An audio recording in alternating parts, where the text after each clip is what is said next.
I never thought a glass of Merlot at a quiet Seattle pub would be the moment I learned my only son wanted me dead. The bartender's grip on my wrist was like iron. His voice barely rose above a whisper, but it shattered me more than any scream could have. Your son is outside. He's paying men to make sure you don't live past tomorrow. I laughed at first, a dry, brittle sound that didn't reach my eyes. That's not funny. But Marvin, his name tag read Marvin, didn't smile. I don't joke about things like that, ma'am. Check the screen. He slid his phone toward me on the bar top. Security camera footage. Time stamped, clear as daylight. Michael, my Michael, handing an envelope to a man in a black windbreaker near the dumpster. Two others leaned in, nodded. Money changed hands. My mouth went dry. My pulse thundered in my ears. Marvin's voice cut through the noise like a scalpel. Don't go out the front. Wait until I tell you. There's a back exit through the kitchen. I was too stunned to ask questions. My son. The boy I'd raised on my own, who had cried when I broke my wrist in '98, hovered over me with popsicles and bedtime prayers. That boy was gone. In his place was a man who looked me in the eye over dinner and poured me wine while setting me up to be eliminated. I blinked, slow and careful, trying to hold the pieces of myself together. I couldn't fall apart. Not here. Not yet. I'm sorry, Marvin said, gentler now. But if you walk out that front door, you won't make it to your car. I've seen this before. Quiet setups. No loose ends. He reached under the bar and slid over a folded napkin. On it, a single word. Run. My throat clenched. The air smelled like beer and lemon sanitizer. I clutched my purse. My leather organizer was in there. Bank documents. My revised will. Everything. I nodded once. Calm. Collected. I believe you, I whispered. Because deep down, I already knew. I'd seen the way Michael's eyes had changed. The tight smile. The sudden interest in my estate. The rushed weekend visit. Something had been wrong. I just never thought it would end like this. 3 hours earlier, I'd stood in his driveway with my overnight bag, smiling like a fool. The trip from Spokane to Seattle had left my back throbbing, but I was happy. Michael had come out onto the porch when he saw my car. He walked like he always did, head high, casual, rehearsed. He gave me a hug, but there was no weight to it, just arms. No heart. Long drive, huh? He took the suitcase from me without waiting for an answer, turning toward the house. I made up the guest room for you, he said. Not your room. Not welcome home, just guest. Danielle peeked out from the kitchen. Her face was pale, eyes wide. She gave me a small, brittle smile and dried her hands on a dish towel. We're so glad you're here, Dot. She said it like someone who knew I was walking into something sharp. The place looked different. New rugs, new furniture, cold colors. The family pictures that used to line the hallway were gone, replaced with generic framed art, abstract things, void of memory. Michael guided me to the dining table, where lasagna steamed in the center, garlic bread on a plate like a bribe. Sit, he said, pulling out the chair for me. Dinner was strained. He asked me about the drive, my health, what I was doing with the condo. Every word had a thread behind it, a tug toward something I couldn't see yet. Then he poured the wine. Expensive red. My glass stayed full. Mom, he said, swirling his own glass, you've built up assets worth at least $800,000 between the house, the investments, the life insurance. Don't you think family comes first? His voice was light, like we were talking about dessert options. But his eyes were fixed on mine, calculating. Danielle froze, fork halfway to her mouth. Her eyes darted between us, terrified. I laughed, soft and dry. What exactly are you asking me, Michael? He didn't answer, just sipped his wine, held my gaze too long. That's when it started to click. The visit, the wine, the tight smile. He wasn't checking on me, he was checking me out, sizing up how much longer I'd last, wondering when my accounts would be free and clear. Back then, I still thought it was about money. I had no idea he already had a plan. After dinner, I settled into the guest room. The bedding was clean, crisp, and too new, like it had never been used before. No extra pillows, no framed photos, nothing of me in that room. I sat on the edge of the bed, kicked off my shoes, and stared at the ceiling. It was too quiet. Something was wrong. Not just uncomfortable, not just awkward, wrong. Michael had always been ambitious, but there was something else now. Coldness. An edge under his voice. He spoke to me like I was an obstacle, like I was already gone, and he was just waiting for the paperwork to catch up. I got up, turned on the bedside lamp, and reached for my purse. I took out my leather organizer, brown, worn, soft from years of handling. My fingers moved automatically. No hesitation. I'd packed it like muscle memory. Inside, a notarized copy of my will, my husband's original death certificate, the deed to the Spokane condo, still in my name, a recent printout of my investment account, a photocopy of the binder I kept in my safe, account numbers, POAs, beneficiaries. I flipped through each one, checking signatures, looking for anything out of place. Nothing was, and yet I kept flipping, because something in me had already started preparing for war. I remembered the look in Danielle's eyes. That wasn't discomfort. That was fear. I remembered how quickly Michael brought up my money, not in worry, not in support, but in strategy. I remembered how he pushed the wine, not the cheap stuff. The good stuff, the kind you don't waste unless you're trying to loosen lips. I wasn't crazy. Not yet. But I'd be damned if I let my guard down. Michael thought I was a tired old woman with a dwindling memory and a big balance sheet. Let him think that. The knock came not 5 minutes after I zipped up my organizer and placed it on the nightstand. Michael didn't wait for me to answer. He opened the door like he still had a right to. "You okay?" he asked, too casual. "You looked a little tense earlier." "I'm fine," I said. "Just tired." He leaned against the door frame, arms crossed. "I was thinking maybe we could go out for a bit, catch up. There's this new place down the street. Great music, good wine, nothing too loud. Thought we could talk." Talk? That word sat wrong. When Michael wanted to talk, it usually meant a request was coming, but his tone shifted, softer now. I know dinner was awkward. I probably came off pushy. I don't want money to come between us. Can we just go have a drink? Like old times? I wanted to say no, God, I wanted to. But I also knew, whatever this was, it was happening tonight. "All right," I said slowly. "Just one drink." He smiled, too fast, and turned before I could grab my coat. I slipped the organizer into my large handbag and brought it with me. Always bring your lifeboat when the water smells funny. The pub was one of those trendy gastropub places with reclaimed wood tables and dim Edison bulbs trying too hard to be nostalgic. We sat at the bar. I ordered a seltzer. Michael got a scotch. Top shelf. He talked about nothing. The kids, the market, politics. He laughed at things that weren't funny, overcorrected, asked too many times if I was having a good time. Something was wrong with his rhythm, like he was buying time. At one point, he looked at his phone and said, "Gotta take this." "Be right back." He disappeared out the side door toward the alley. That's when the bartender came over. Tall, late 50s. A veteran, if I had to guess. Not just by the army patch on his jacket, but the way his eyes saw everything. "You here with the guy in the blue jacket?" he asked, not quite looking at me. "I am." He wiped down the bar with one hand and slipped a phone toward me with the other, screen tilted up. Security footage. Time-stamped. Clear. Michael outside, handing an envelope to a man in a black windbreaker. 2 others nearby. They nodded, shook hands.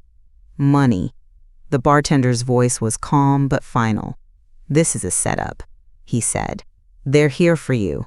The bartender, Marvin, his name tag read, nodded toward the video. "It's not the first time I've seen something like this." I looked up, sharp. "What do you mean?" He leaned his forearms on the bar, lowering his voice. "I was Army, 15 years, then bar security another 20. People think they can hide things in plain sight. They forget about cameras, patterns, timing. He jerked his chin toward the alley door.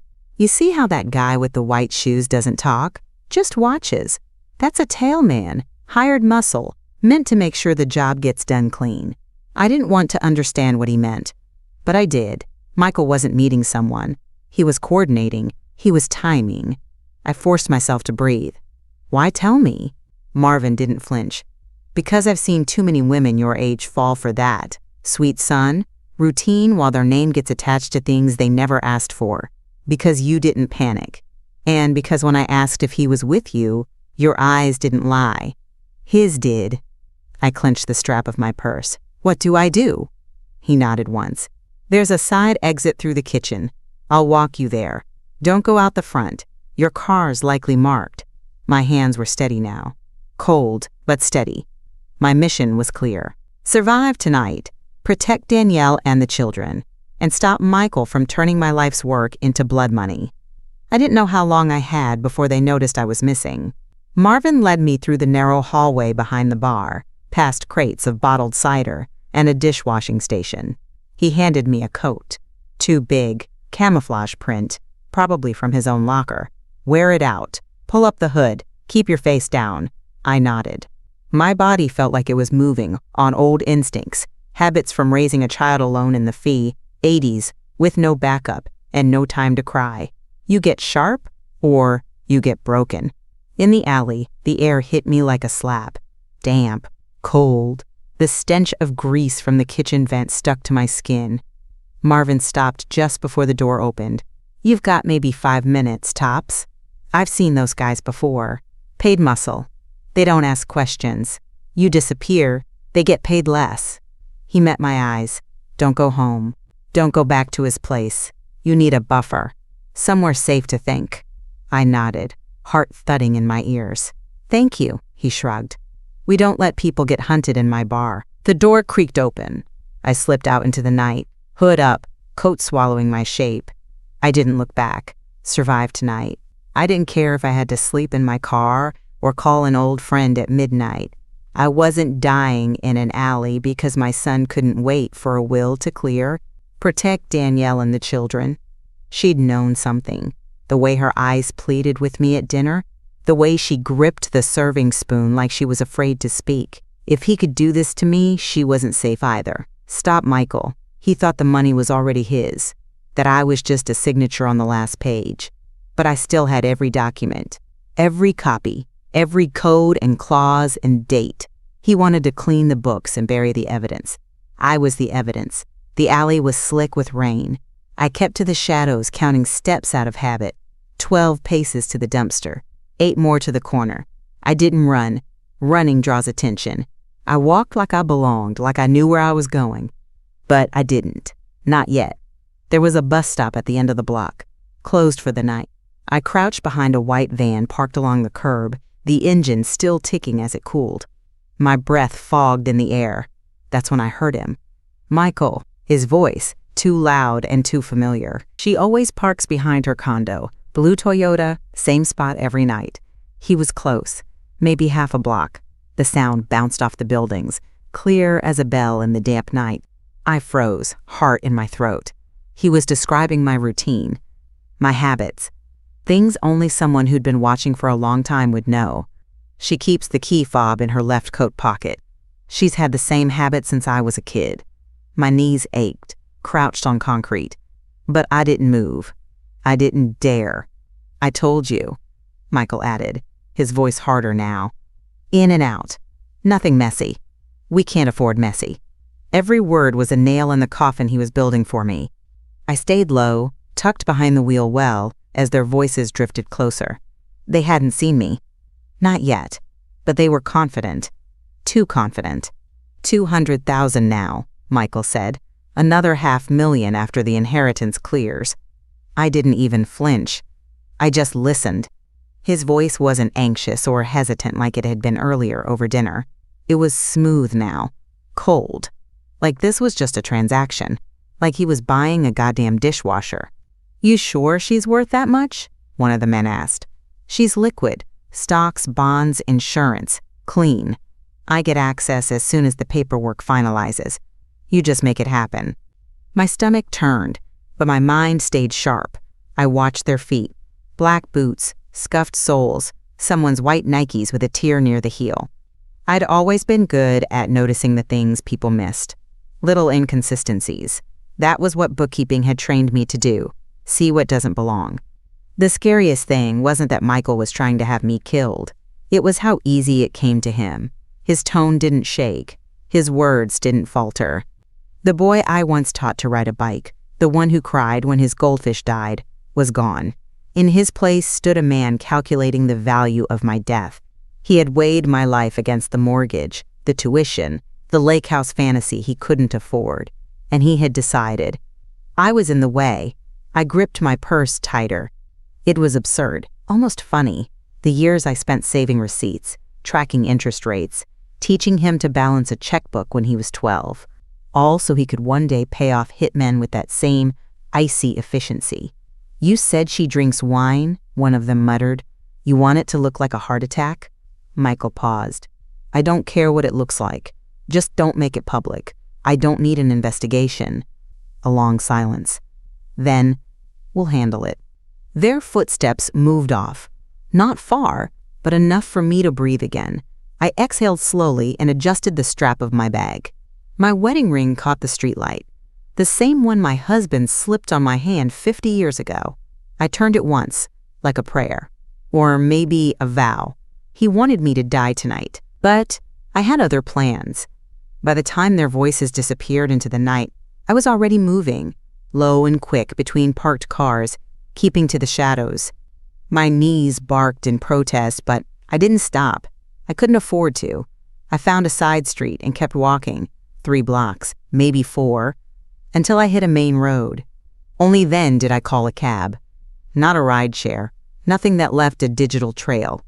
The driver, a man in his 60s with tired eyes and a thermos full of black coffee, didn't ask questions when I gave him the address to Michael's house. "Drop me off a block before," I added. "I want to walk." He nodded. Smart woman. Not smart, just cornered. And very, very awake now. When we pulled to the curb, I handed him cash, thanked him, and watched him drive off before I turned the corner. My footsteps felt heavier now, not from fear, from purpose. Michael thought I'd be dead by midnight. Instead, I was walking back into his house. It was almost midnight, quiet, porch light still on, Danielle's car in the driveway, no movement in the living room. I knew the code to the side door. He never changed it after college. Still 1986, the year I bought him his first bicycle. The door gave without a sound. Inside, the house was still. I heard faint breathing upstairs, a child's cough, then Danielle's restless footsteps. She was still awake. Good. I moved quietly to the kitchen and took a sticky note from the drawer near the fridge. I wrote in block letters with the marker I kept in my purse. "Take the children. Go to your mother's. Trust me. Don't tell him." I folded it and tucked it into the cereal box, the one only she touched every morning, right next to the bottle of almond milk I bought last time I visited. Then I went upstairs, quiet, precise, like I had in the war zone that had been my marriage, the battlefield of raising a child alone. I packed my bag in under 5 minutes. Clothes, toothbrush, phone charger, organizer. When I left, I didn't look back. Not at the house, not at the porch, not at the door where my son had kissed my cheek 6 hours ago, before offering me up like a lamb to slaughter. I drove into the dark. Lasagna, still in my stomach, and betrayal riding shotgun. I found a motel about 30 minutes outside the city, the kind with flickering signs, peeling paint, and a clerk who didn't care about last names. I paid cash and asked for a room that didn't face the street. Room 117, non-smoking. Deadbolt stuck a little, but it held when I kicked it. I locked the door, shoved a chair under the knob, and sat down hard on the edge of the bed. Then I unzipped my leather organizer. Everything was still there, intact, untouched. The will, the trust, the secondary POA that named Danielle as emergency contact, not Michael. Copies of the life insurance paperwork, The one Michael didn't know I'd updated after Harold died. My bank statements, investment summaries, the last 5 years of gift transfers and annual exclusion amounts, all marked and organized with color-coded tabs. I'd spent decades tracking pennies. Now, those receipts might just save my life. I started laying them out across the bedspread, side by side, each one a piece of a puzzle Michael thought he could destroy. And that's when I saw it, a pattern I hadn't noticed before. 3 years ago, I changed my will. Michael had been the witness. He was so helpful then, so proud of me for getting my affairs in order. He even drove me to the notary's office and took me to lunch afterward. I'd been touched. What a fool I was. Because that will, the one in my organizer, clearly listed him as the primary beneficiary. Everything would pass directly to him uncontested. It was supposed to be temporary, while I worked on setting up the grandchildren's trust. But I'd never finished it. I got busy. Harold died. Then COVID hit. Time slipped by. And Michael? He never once reminded me. Of course not. He already had what he wanted. The air in that motel room went still. I stared at the document in front of me like it was a bomb. Because it was. A slow one. One I built myself. I was looking at a will that gave him everything. The condo. The investment accounts. The cash savings. The stocks Harold and I had carefully grown since the late 80s. There it was. Section 4B. I, Dorothy Harper, leave all remaining personal and financial assets to my son, Michael Harper, to be distributed without contest. No mention of Danielle. No mention of the grandchildren. No mention of a trust. Just him. I folded the will back into the organizer slowly, like it might cut me if I wasn't careful. And then I cried. Not loud, not dramatic, just quiet tears, hot and steady, tracking down my face as I stared at the ugly yellow light overhead. Harold, I whispered. My husband's name felt foreign in my mouth now. What did we raise? I had been so proud of Michael, my only child, my miracle baby. I remembered sitting in that rocking chair at 2 a.m, feeding him formula while the radio played, promising him I would never let the world touch him the way it had touched me. Now here he was. Not just letting the world touch me, but selling tickets to watch me fall. I clutched the old leather strap of my organizer like it could anchor me. The sadness was heavy, but the rage was beginning to stir, and rage was something I knew how to use. By 7 a.m., I was dressed, packed, and out of the motel before the sun finished rising. The organizer was in my purse. The photo of Harold and Michael, now folded in half, stayed tucked behind my ID, face down. There were no more second chances, no more illusions, only the facts. At a small cafe off Fifth, I found a quiet table near the window and pulled out my phone. The battery was nearly dead, but it had enough charge for one email. 2. Ms. Green, estate attorney, subject urgent. Need to update will. I need to make changes, in person, today. She responded less than an hour later. Of course, Dorothy. Come at 2 p.m. I'll clear my schedule. I stared at the screen for a long time before I typed the next message. This one was harder. 2. Danielle. It's me. I'm safe. I left something for you in the cereal box. If you read it and still want to talk, come to Green and Wells at 2 p.m. Don't tell Michael. Not a word. I hit send. Then I powered off the phone completely and tucked it deep into my purse, under the folder that now held something more dangerous than a weapon. Proof. Photos. Statements. Receipts. The original will. The timeline of everything he'd done, from the wine to the alley. I knew the law wouldn't move, just because my heart was broken. But it would move for this. At 1:55, I stepped into Ms. Green's office. Same oak table. Same soft lamps. She greeted me with the calm professionalism I'd always admired in her. That quiet sense of, you're not crazy, and we'll prove it. Danielle may join us, I said as I sat down. She hasn't confirmed, but I think she will. Ms. Green nodded. If she does, we'll talk openly. If not, we proceed anyway. At 2:08 p.m., the front door opened. Danielle entered like a shadow. Pale, small, clutching her purse like it held her spine together. But she met my eyes. Not scared, not shocked, resolved. She sat down across from me and didn't say a word. Her hands trembled. Her mouth was tight. But she was here. That was enough. I took a deep breath, opened the folder, and laid the evidence on the table. "I'm not here to ask for help," I said. "I'm here to end this. But if you want to protect your children, and yourself, I need you to tell me the truth." Danielle didn't blink. Her eyes welled, but she didn't cry. She nodded, and the war officially began. Danielle sat rigid in the leather chair across from me. Her hands were folded tightly in her lap, knuckles white, like she was keeping something from spilling out. Ms. Green watched her, silent but sharp, the way a good lawyer does when something important is about to unfold. I opened the folder and started laying it out, one page at a time, each placed deliberately in front of Danielle, then slid slightly toward Ms. Green. The screenshot from the pub camera, Michael in the alley, handing off an envelope, my will, the one he had witnessed 3 years ago, account summaries, investment documents, a copy of the life insurance policy, with his name listed as sole beneficiary.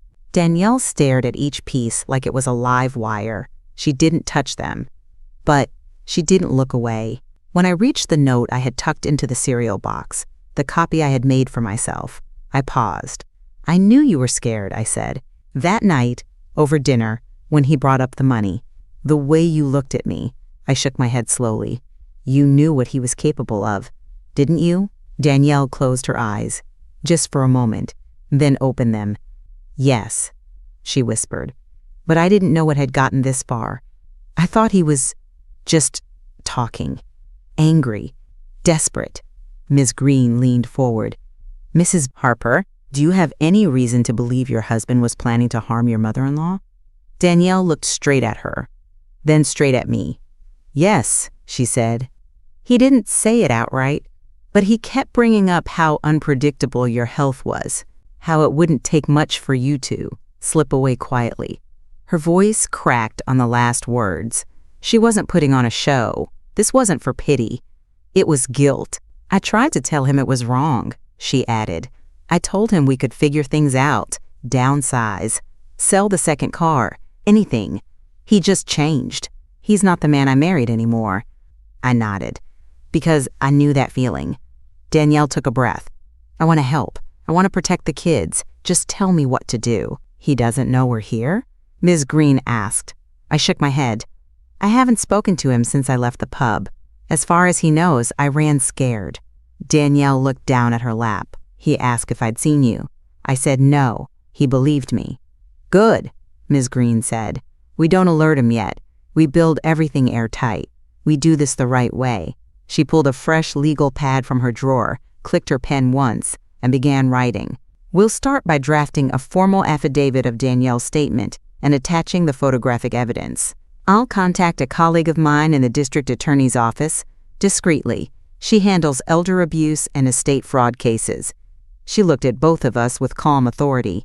"This is criminal conspiracy, potentially attempted murder, but we do not make contact with law enforcement until everything is filed, sealed, and protected. Tomorrow morning, 9 a.m., I'll walk this into the DA's office myself." Danielle looked over at me, voice small. "What happens then?" I answered, before Ms. Green could. "He'll be arrested." Danielle nodded once. No tears, just quiet resolve. Her hands were still shaking, but she wasn't running anymore. Ms. Green tapped the table gently. "After he's taken into custody, we'll file an emergency restraining order for both of you. Then we begin the process of formally amending your estate, with new protections and trustees." She paused, looking directly at me. "We can put the assets into a generational trust for the grandchildren. Make sure he never touches a dime." My throat tightened. "That's exactly what I want." "Good." Ms. Green stood, collecting the folder. "Then we're done for today. You'll both go home. Say nothing. No phone calls. No strange behavior. Let him think everything is fine." Danielle and I stood together. I touched her arm before we left. "You saved my life," I said. "No," she whispered. "You saved mine." By 9 o'clock the next morning, Ms. Green was already at the courthouse. She texted only once. Everything filed. DA's office is reviewing. Arrest warrant will be issued by noon. I didn't respond. I just stared out the motel window, watching a crow pick at an old sandwich in the parking lot. Even the sky looked gray, like it knew something was coming.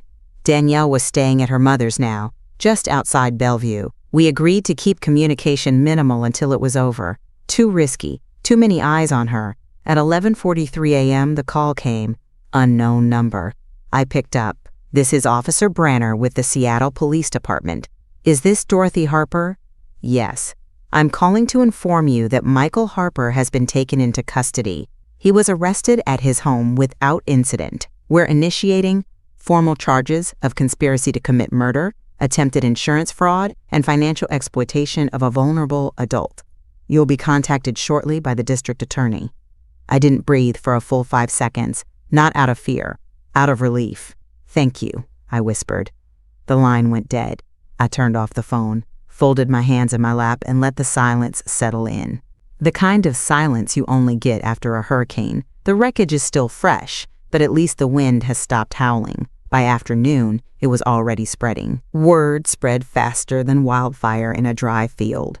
I heard he tried to kill her for the money. He what? No, that can't be true. Danielle looked like a ghost at the grocery store. My God, and the kids? Did they see it happen?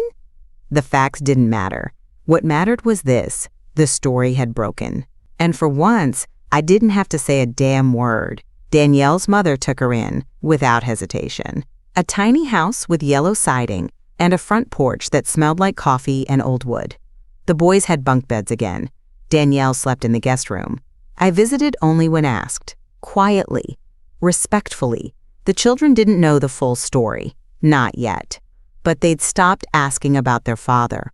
Danielle told me that one night, her youngest asked, "When's Daddy coming home?"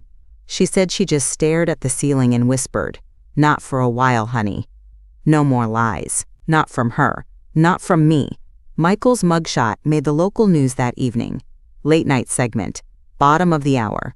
They used his LinkedIn photo, cropped awkwardly. Local man arrested in a state fraud and conspiracy investigation, people noticed. Friends, church acquaintances, parents from the boys, school. I got a voicemail from Nancy Bradford, the woman who used to bring deviled eggs to every church potluck. "Dorothy, I don't know what to say. I hope you're all right. We're all praying for you." There were no flowers, no casseroles, no pity, just space. And for the first time in weeks, I welcomed it. Because shame had never belonged to me. Let them whisper, let them speculate. I didn't care. He had tried to kill me. And now he sat in a cold cell, while I drank warm tea in a borrowed kitchen with 2 boys giggling in the next room. There's justice in that. Poetic even. Michael's arraignment was held 2 weeks later. I didn't attend, not because I was afraid, because I didn't need to see it with my own eyes. The evidence had already spoken. Danielle sat beside Ms. Green on the courtroom bench, a bundle of papers in her lap. Timelines, transcripts, screenshots, the signed affidavit. Her hands shook when she took the stand, but her voice didn't. She told the truth, how he'd made comments about easier ways to handle finances, how he'd researched medications that could mimic cardiac arrest, how he'd called me deadweight during a fight she had recorded. The audio, now Exhibit C. The footage from the pub was introduced by the bartender, Marvin, who showed up in a clean black blazer and told the court she didn't panic. That's how I knew she was telling the truth. My organizer, with my original will, life insurance policies, account statements, was Exhibit A. The judge looked at each document with a grim face. Michael's public defender tried to paint him as, quote, overwhelmed, financially desperate, mentally unstable. He mentioned a potential gambling issue, but the DA wasn't moved. Mr. Harper wasn't confused, she said. He was calculated. He used proximity, trust, and outdated estate documents to construct a clean exit. Had it not been interrupted, we would be here today discussing a death certificate, not a criminal indictment. The courtroom was silent. The judge nodded slowly. Given the evidence of premeditation, witness corroboration, and financial motive, he said, "This court finds sufficient cause to proceed to trial.